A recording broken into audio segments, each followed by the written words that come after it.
Hey everyone, welcome back to the channel, Blue Teapot here, and today we're going diving back into Roblox Studio. We are building one of the absolute icons of British railway history, the British Railway Standard Class 7, better known to Steamfast as the Britannia class.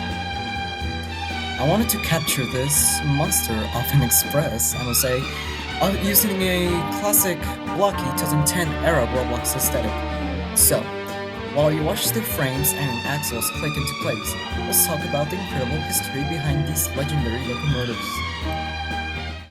Introduced in 1951, the Class 7 was designed by Robert Riddles to be the proud flagship face of a newly nationalized British Railways.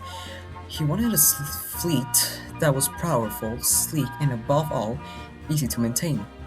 To do that, he actually created a fascinating Anglo-American hybrid. While the locomotive carried a distinctively British silhouette with its clean lines, high running plates, and smoke detectors. Under the hood, it relied heavily on American design philosophy. Rails incorporated features like grease lubrication and roller bearings on all axles. This made the Britannias an absolute dream for workshop mechanics compared to older, cramped, pre-grouping steam designs.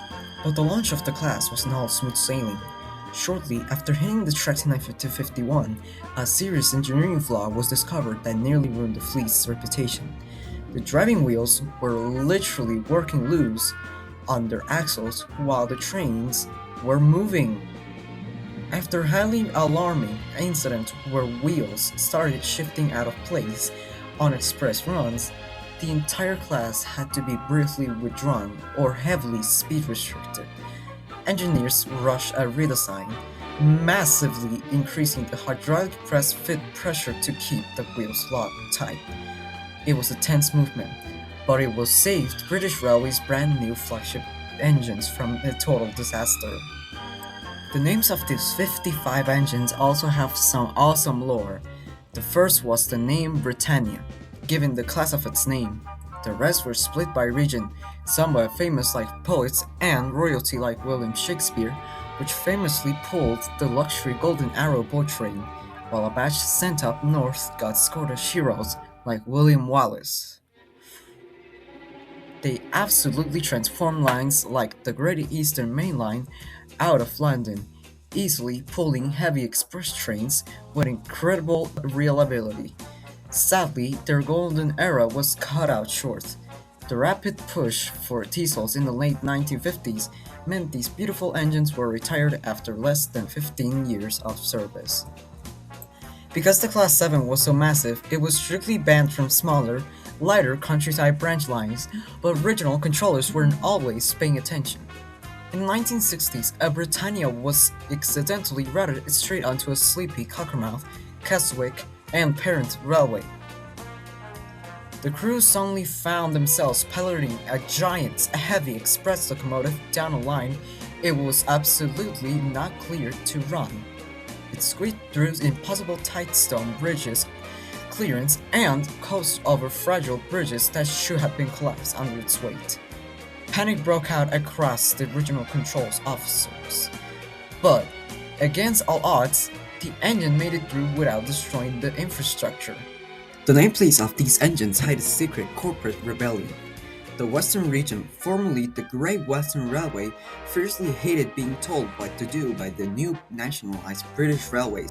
Forced to use these new engines, they revolted by refusing to use standard names, instead of forcing British Railways to name their batch after old GWR Star-class locomotives to protect their regional pride.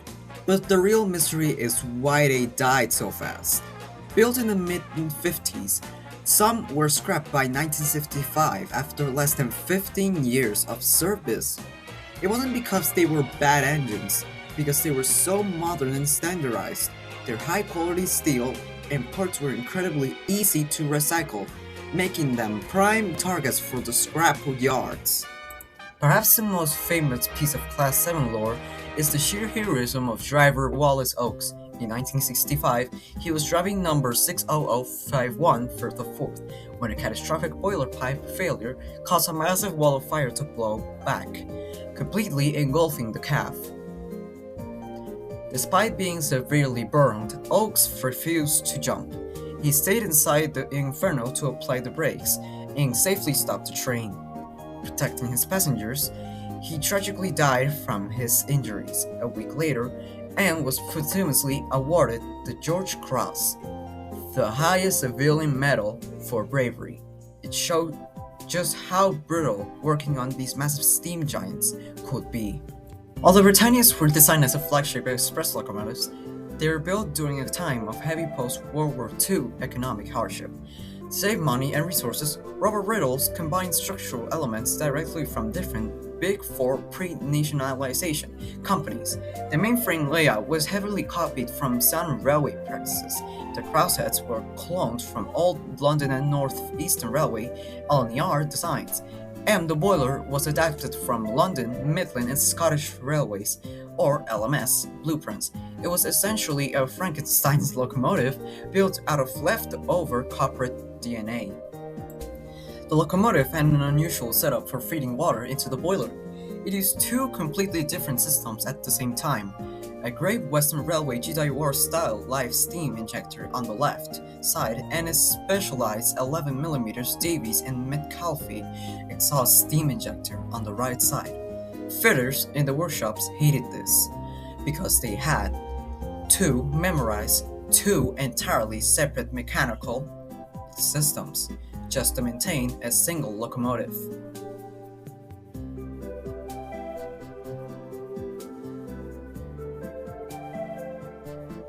Okay, so I have to explain this, but at the point of the video, at this point of the video, the file got corrupted because my computer started to lag out, and when I checked back at the recording, I saw that it stopped when I was building the calf. So don't worry, the video doesn't end here. So I guess I'll just skip to the rigging part. The seven Britannias built in the early 1951, numbers 7000 to 7006, were constructed with a very sleek, low-profile steam dome on top of the boiler. However, during test runs, engineers realized the dome was too low, causing severe priming, a dangerous issue where water was accidentally sucked directly into the cylinders instead of pure steam. Starting immediately with engine 7007, the factories had to completely redesign the boiler wrapper to raise the dome up higher for steam distribution. When number 7000 left crew works for its very first official mainline test run to Carlisle on June 11, 1951, it didn't wear the iconic shiny line Brunswick livery. It was painted in a completely flat, on-line, matte black paint scheme with zero decorations. It looked uncurly menacing, but it was repainted into a standard green just 2 weeks later, before being officially unveiled to the public at Mailbone Station. The later batches of the Class 7 were given significantly larger 9-ton capacity tenders. What made them unusual was their shape. The upper edges of the tender walls were smoothly curved inward.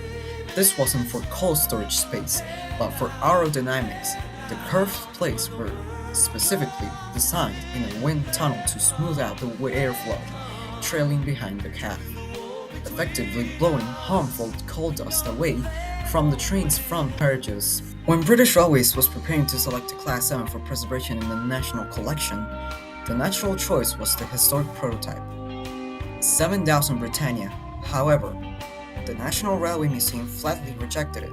Not only did it have a unique prototype construction differences compared to the production series, but it also had sustained severe structural accident damage in a messy collision at Manchester shortly before its retirement. Because of this, its sister engine, 7013 Oliver Cromwell, was selected for the National Collection instead. Despite being a standard design built for network flexibility, number 7000 Britannia faced immediate weight restrictions when entering preservation, weighing 94 tons with a punishing axle load of over 20 tons. The locomotive was completely banned from operating on lines like the Severn Valley Railway during its early preservation. years. In fact, it was strictly forbidden from crossing the line's famous Victoria Bridge with a full boiler because engineers feared the immense weight would damage the historical structure. In the mid-1950s, two specific sister engines, numbers 7043 and 7044, were delivered from the factory looking completely alien compared to the rest of the fleet.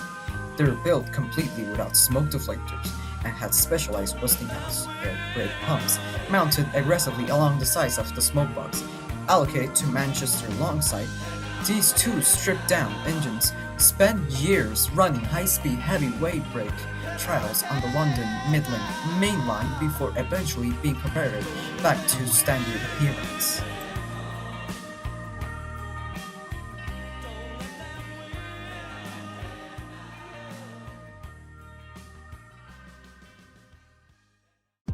And there we go. Here's the British Railway Standard Class 7 in the British Rail 12-stud style. Let me know what you think in the comments, or if you want to suggest anything, please let me know in the server or in the comments of this video. But me personally, I think the model came out good. But before I go, here's a quick announcement. I'm making a new game called British Rail 12-stud. Basically it's like a style that I'm doing of like a retro game, but the thing is, if you want to help me in the game, please let me know in my DMs. I'll be online whenever, but yeah, that's the quick announcement. I'll see y'all in the next video, and bye bye.